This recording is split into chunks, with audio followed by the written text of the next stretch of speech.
sort of the merits of playing more guys to get looks at certain guys versus play fewer, but then change up from game to game some of them to get looks at more guys? Yeah, at this point, it's really trying to find groups that play well together.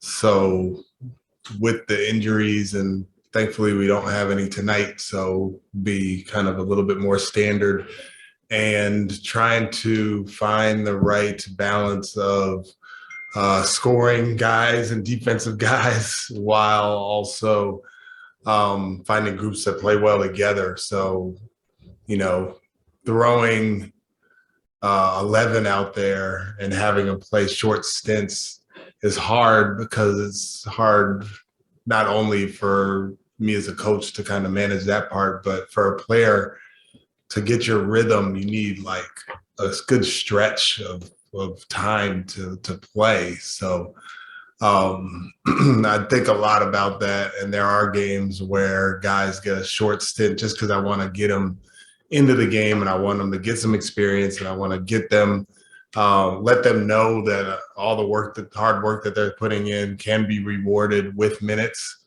but at the same time doing it in a smart way where guys are getting, longer stints, and we're finding groups that play well together. I'm not sure if that answered your question, but it sounds like there's not a lot of merit to my premise, which was built on you do want to get a look at a guy here and there, but just to get a look. Yeah. That's not, it doesn't sound, that's like a third or fourth goal. Right, for sure. Yeah, I mean, I see them a lot. I see them in practice. I see them in their workouts, and every once in a while there will be an opportunity to get one of those guys in the game, but that's like well behind the premise of finding groups that play well together, giving guys enough time to where they can play well, and kind of sticking to 10 or 11 guys. Coach, with that being said, how hard is it to look on the bench and see your best shooter in Armani Brooks on the bench, knowing that you can't get him the type of minutes that he needs? Yeah, I mean, it's difficult when you have guys who could go out there and play, and we have a bunch of them, and there's only so many minutes in a game. There's only so many spots. And for a guy like Armani, where he could probably use a longer stint of minutes so he can play with a lot less anxiety isn't the word, but if you have a short leash and if you're a shooter, that's not great. That's not a great feeling when you're going out on the floor and you're playing 3 minutes and hoping that you make a couple shots so you can stay on the floor a little bit longer. That's a really tough spot for a shooter and for Armani. But yeah, everybody gets their shot. Everybody does. It just as a result of 82 games and as a result of injuries and a result of guys working their way up, every single guy gets their shot. So he'll get his shot. Is that kind of why the rotations have been kind of up and down? That you're trying to give guys their shot while also trying to find lineups that work? Yeah.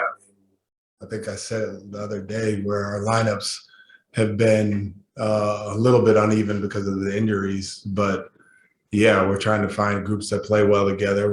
We have 3 or 4 guys who deserve to play probably. And maybe there's only 2 spots for those 4 guys. So kind of figuring out how that works has been a work in progress for sure, but we're only 11 games in, and we'll get it out. We'll get it figured out.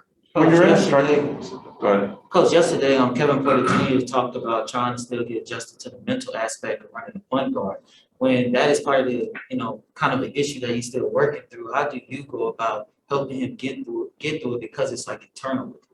Yeah, for him and me, it's really focusing on what he's doing well more than the turnovers and that sort of thing.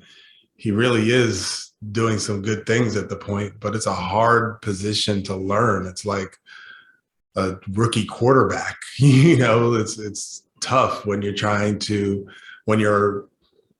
whole life you've thought about how you play, and now you're in a position where you're trying to figure out how you can make a group play well. That's a hard adjustment. So he is doing some things on the floor that are really good, and he needs to understand that. But it can be frustrating when you're just learning something new and you're having kind of uneven moments, and you're really wanting to do it as well as you can and as best as you can.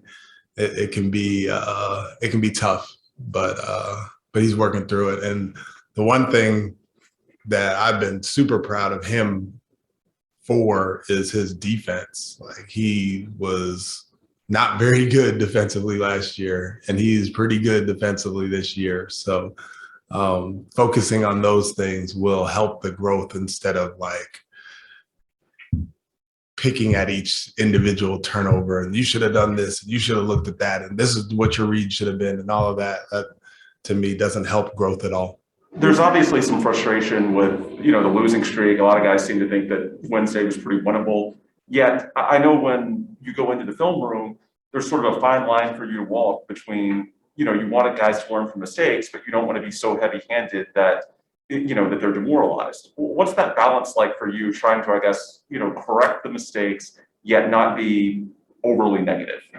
Yeah, I'm generally not overly negative as it is, so it kind of fits. But I'm also a teacher at heart, so teaching them how to do things the right way and teaching them the situational part and teaching them from the film is super valuable. But as the coach and as someone who's continually preparing and looking to make adjustments and doing what it takes to win the games, it is a hard, like, emotional balance to walk and line to walk, as far as the disappointment that comes with losing, and you're preparing your hearts out and you see your guys trying their hearts out and they're not finding success in the win column, and like flipping it into finding success in other ways is really hard to do. But we're making it. On the lineup stuff, how long does it take, do you think, to get a good feel for how a group really meshes together? Yeah, probably not yet, for sure. But because there's luck involved, and there's foul trouble, and there's injuries, and there's so many different things that kind of go into whether a group is playing well or not. It's hard to put like a number of games on it because it's different for every team and every group.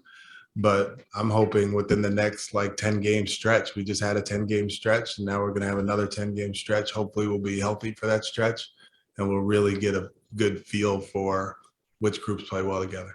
Coach, how hard is it to prepare for a team like the Portland Trailblazers, who are on a losing streak themselves and they're pressing to try to get a win?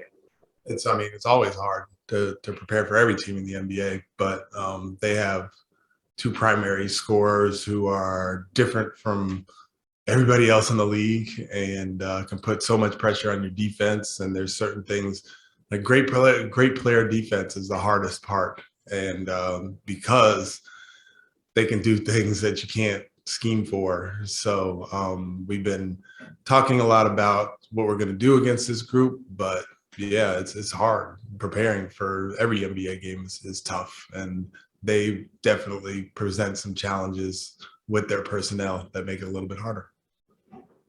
Same starters? Oh. Same starters? Yeah. Yeah.